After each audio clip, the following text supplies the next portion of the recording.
De regreso ya.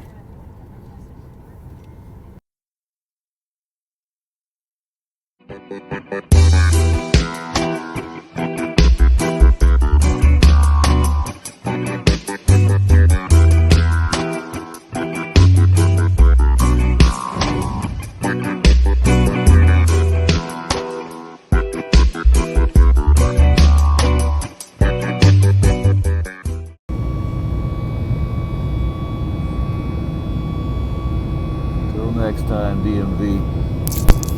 Salud. I'm going home.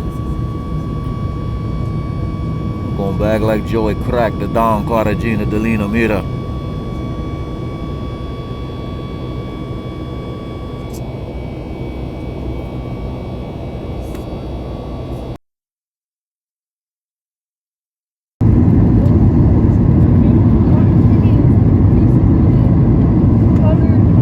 Halfway home.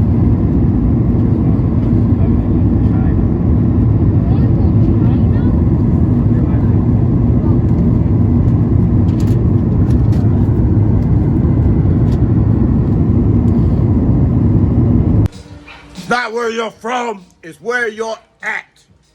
Right now I'm in the rain. Well, under the rain. So yeah, back in the Sioux. That's where I'm at. So while we don't forget where we're from, it's not as important as where we're at. Mindset. Yeah. So yeah, Memorial Weekend is coming up. So y'all turn back to some of those Memorial Day preparation videos that I put out there, as well as some other vloggers. So just so you can learn, be hip, have your game on point. Yeah. So little bit of decent amount of people, mostly like couples and stuff, were on my flight down yesterday from Miami to here. And then, but I heard that, last night Roomba and the streets were pretty crowded. A lot of guys did come down. I'm guessing mostly probably the JFK and Newark flights, but anyways, I guess some dudes, they're getting it in. They're either getting an early start before Memorial Weekend, or they're coming this weekend instead of Memorial Weekend.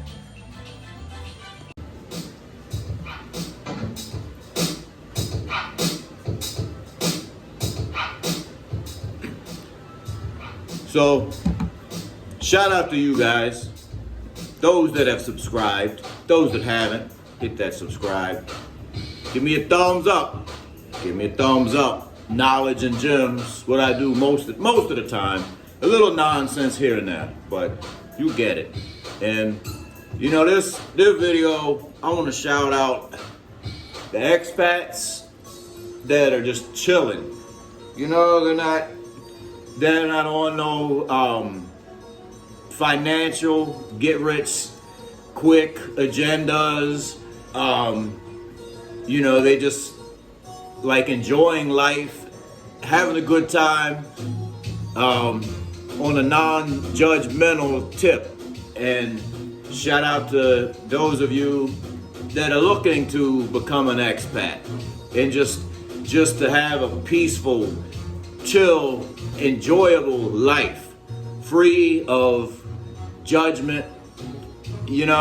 I accept that by coming on the YouTube, talking to the people, and that any of us that have a little bit of a media presence, we put ourselves out there. So some of the judgmental attitudes and negativity, it comes with the territory. I get it. And 99% of it that we get, it's all love. So respect to you guys, to keep it positive, keep it real. I hate to say 100 because that's overused in my opinion. I try not to buy into too many I guess cliches that or whatever these days. So anyways,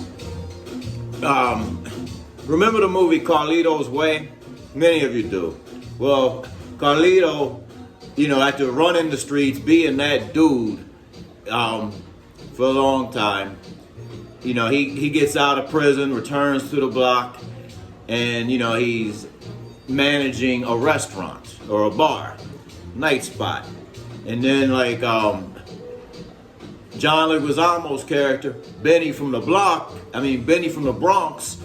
was on some still had in his mind a lot to prove.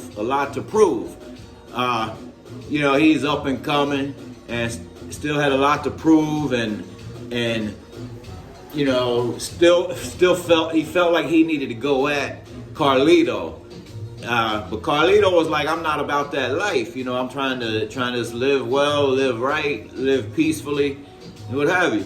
Well, sometimes I feel like some of you guys, not most of you that subscribe, watch me, but some of the guys, when the way they come at some of us, whether it be expats or YouTubers, etc. Some of those guys are stuck in that Benny from the Bronx mentality, while others are more like Carlito, just kind of chilling, enjoying life, best they can. Past is the past. They're trying to just live in the moment. I think maybe it's a maturity thing too. A lot of people when they're in their 20s and 30s and some in their 40s, they're on the come up. Everything they're doing has an agenda.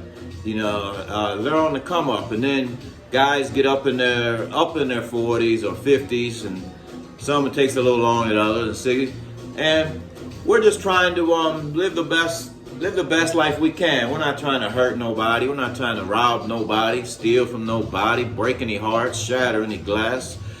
Yeah, so but like I said, I think I say it's not where you're from, it's where you're at. And a lot of people, they're so busy with that mentality where they're from, they can't just let somebody live and be happy where they're at without, second guessing or trying to impose their opinion, which a lot of times don't really matter anyways.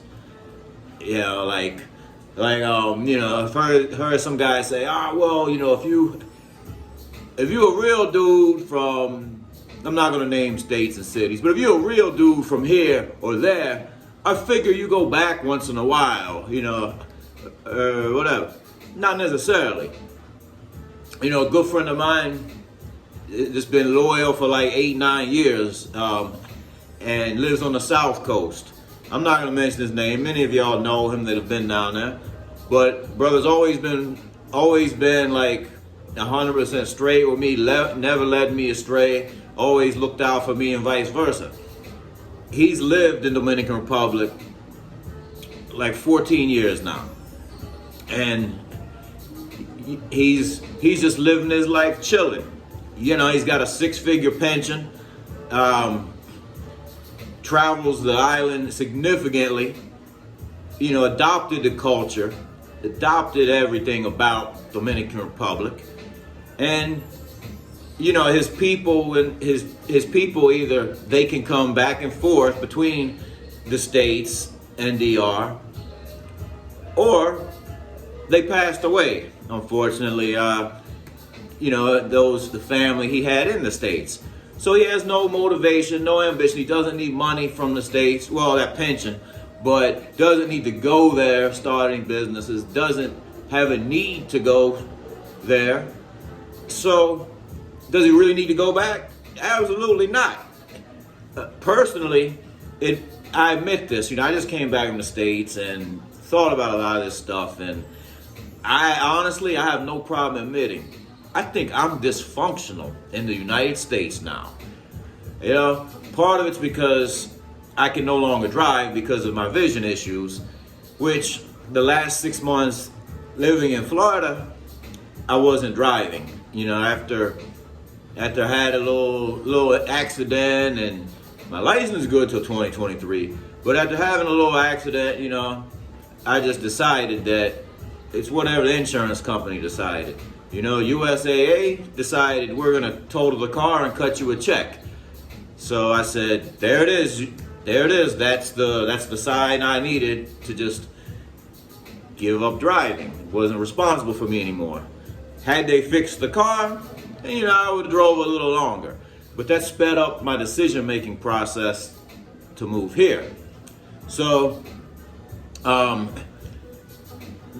think like so many guys now, they're caught into like what expats are broke, what expats got money, don't have money, what they do with their money.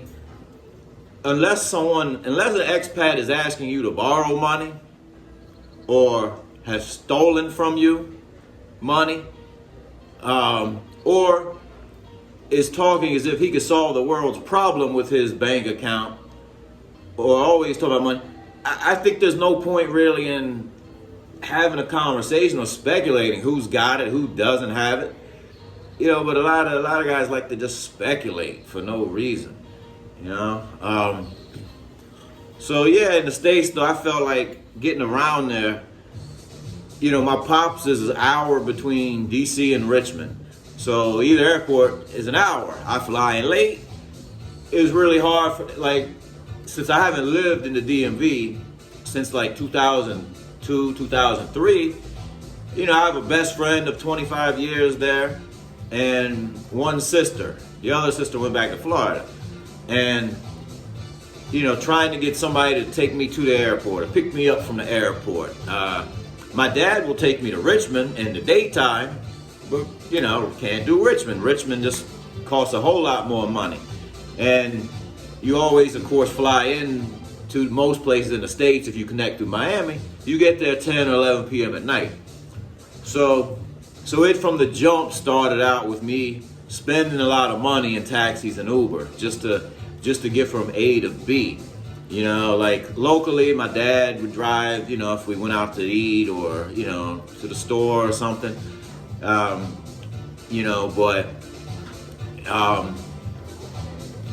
no, in that sense. And then I just remember sitting outside a restaurant while we were waiting for a table. The conversations I would overhear, I hate to say it, but like these goofy, just as goofy as you could be, white chicks talking among themselves. One of them that showed up to join the group kind of late was mad cute though. She had a nice body. The others were like just sloppy, and you could tell they thought they were like top shelf in one form or fashion, whether it be their job title or their husband's income, or where they live or whatever, and the cars they drive and stuff, all like stuff that means nothing to me anymore. And that's just my whole feeling about the States. Like a lot of people are concerned about nothing, like material things that really don't matter. People paying $700 a month for like a car payment and $3,000, $4,000 a month mortgages, but yet, if they go out to eat or they want to buy a pair of shoes, they have to pull out a credit card that's already half maxed out, or let alone travel or do anything fun. So each his own. That's the life they chose. This is the life I chose. But anyways, man, I'm content and acceptable saying I am dysfunctional in the United States. Because I have no desire, if it wasn't for my dad, and maybe one sister's on the short list now, but if it wasn't for them, I have no desire to go back to the States, just unless I absolutely have to. Maybe to file for Social Security if it's still around when I get that age, or renew my passport or my global entry. But I don't think there's any reason to like shame me or shame others that that don't go back to the States or don't want to go back to the States. As long as they don't need to, as long as they're not bothering anybody where they're at, why does it matter? Who cares? Hit that subscribe. When somebody lives here, when somebody lives in paradise, and one of the dumbest things people could say is like, well, they couldn't do that back home. They don't do that back home, or if they were here, or if they were there. If. I hate freaking ifs. Because it don't matter. It's where you're at.